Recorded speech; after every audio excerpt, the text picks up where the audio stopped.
Hi guys, today we're here to talk about tensioning a line. This is another way to tension a line. Over the years we've talked about several rope tension systems, including pulley systems, like Z-rigs, 3-to-1s, 5-to-1s. We've also talked about voodoo loops. And every system that you have to tension a line is going to be better for some applications and worse for other applications. There's pros and cons to everything. Some systems use more equipment, others use less. Some you can apply more mechanical advantage with or force, or some are easier to release. So today we're going to talk about an oldie but a goodie. This is called a trucker's hitch. And we'll talk a little bit about the pros and cons of the trucker's hitch and some tricks to make it easier.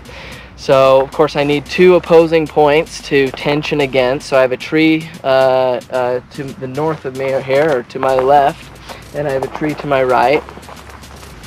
So the tree to my left is already set up as an anchor, and then I've got the tree to my right here with a carabiner that I loop my loose end through. So I'm going to just kind of pull that slack through. And then somewhere in the middle of this line, and you want to be kind of picky choosy as to where you do this, we're going to tie a slip knot.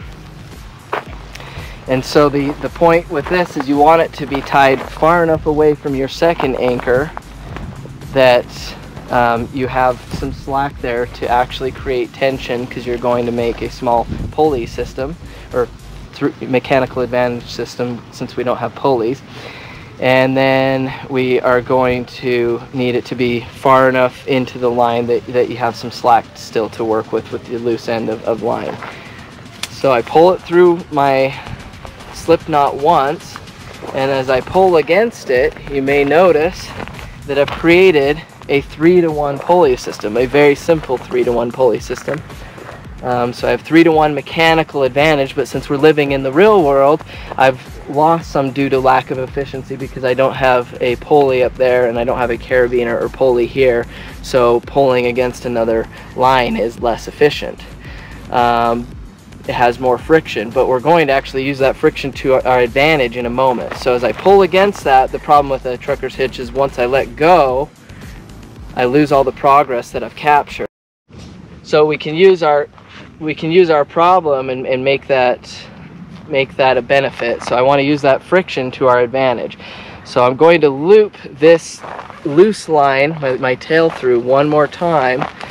And I'll tell you, we've done this several times, and the biggest trick that I found is I loop the second line under the first, and I don't tension really hard at first. I pull it softly so that rope, you may have seen that click, it rolls over itself. And once it rolls over itself, you can tension this even tighter, and it holds and captures the progress that you've made. And there it is. That's a simple trucker's hitch with a variation to capture that progress.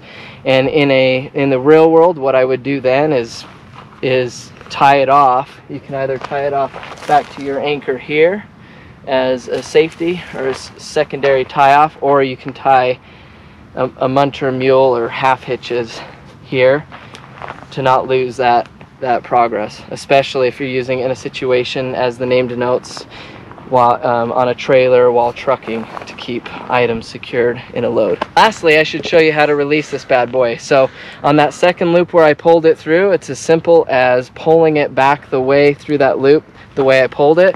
Give it a little tug and the system will release.